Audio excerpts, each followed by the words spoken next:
Hi friends, చూడండి విజయవాడను ఒకసారి చూడండి ఏ విధంగా ఉన్నదో.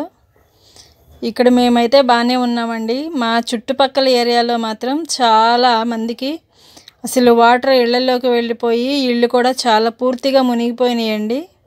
మాకు తెలిసిన వాళ్ళే కూడా ఇల్లులు శాంతం మునిగిపోయినాయి. చూడండి విజయవాడ ఒకసారి చూడండి వరద నీటిలో ఏ విధంగా తేలలాడుతుందో. విజయవాడ పట్టణం అంతా ఇదే పరిస్థితి అండి. ప్రతి ఏరియాలోనూ ఉన్నాయండి, ఏదో కొన్ని ఏరియాల్లో తప్ప. మాకు కూడా ఈరోజు వస్తాయి రేపు వస్తాయి అని 4 రోజుల నుంచి మమ్మల్ని కూడా మీరు ఎలర్ట్గా ఉండండి అని చెప్తున్నారు. కానీ దేవుని కృపను బట్టి మా ఏరియాలోకి అయితే వాటర్ ఏమీ రాలేదండి. మాకు సంబంధించిన వేరే వాళ్ళ ఇళ్ళల్లోకి అయితే ఈ విధంగానే వాటర్ వెళ్ళిపోయినాయి. వాళ్ళు కూడా 2-3 రోజులు అలాగే ఉండి రెండో రోజు బయటికి రావడం జరిగింది. చూడండి ఏ విధంగా అసలు వరద విజయవాడని ఏ విధంగా ముంచెత్తిందంటే ఎంతో పచ్చగా కళకళలాడుతూ ఉండే విజయవాడ సిటీ చూడండి ఏ విధంగా వరద నీటిలో ఏ విధంగా ఉన్నదో.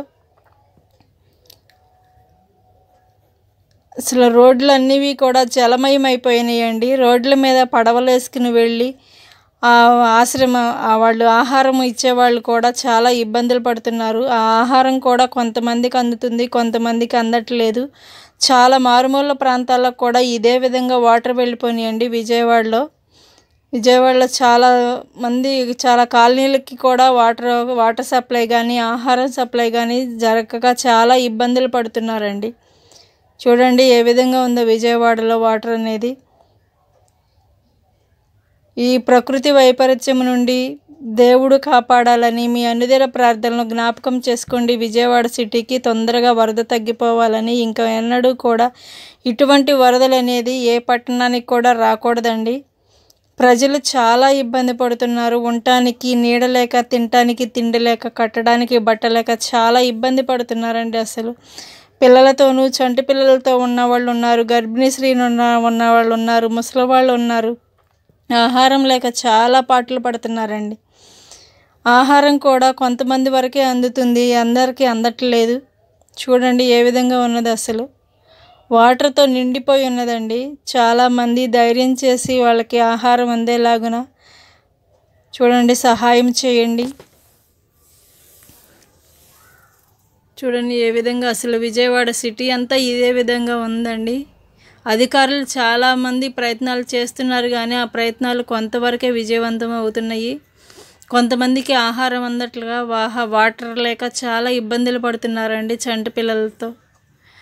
చూడండి వాళ్ళకు కూడా ఆహారం అందునట్లుగా, వాటర్ కూడా అందునట్లుగా మీ అనుదిన ప్రార్థనలు జ్ఞాపకం చేసుకోండి. విజయవాడ సిటీకి త్వరగా ఈ ముప్పు తగ్గిపోయి ప్రశాంతమైన వాతావరణాన్ని దేవుడు ఇచ్చినట్లుగా. చూడండి అసలు వాటరు కృష్ణమ్మ ఏ విధంగా అసలు ఉరకలు వేస్తుందంటే ఆ ప్రకాశం బ్యారేజీ ఎంత ఇదిగా తట్టుకుంటుందంటే ఆ విధిగా తట్టుకుంటుందండి ఆ వాటర్ని. చూడండి అసలు ఏ విధంగా వాటర్ ఉన్నదో చూడండి. కానీ ఈ జేసీబీ డ్రైవర్ గారికి చాలా గొప్ప ధైర్యం ఇచ్చాడు దేవుడు. పోతే నేను ఒక్కడనే పోతాను, బ్రతికితే 9 మంది ప్రాణాలు బ్రతికిస్తానని చెప్పి ఆయన చేసిన ఆ తెగువకు చూడండి. వాళ్ళు ప్రాణాలు గుప్పిట్లో పట్టుకుని ఆ జేసీబీలో ఎక్కి ఆ డ్రైవర్ గారు చాలా గొప్ప అండి. అసలు ఇది ఎక్కడా కానీ చాలా అసలు ఆయన గురించి చాలా గొప్ప, మనం ఎంత చెప్పినా తక్కువేనండి ఆయన ధైర్యానికి. చూడండి ఆ కారు ఏ విధంగా డొల్లుకుంటూ ఇలాంటి పరిస్థితుల్లో అందరూ కూడా ఈ విధంగా ధైర్యం చేసి ముందుకొచ్చినట్లయితే కొంతమంది ప్రాణాలైనా కాపాడడానికి అవకాశం ఉంటుందండి. చూడండి ఈ ధైర్యానికి నిజంగా హ్యాట్స్ ఆఫ్ అండి. థ్యాంక్ యూ సో మచ్ అండి.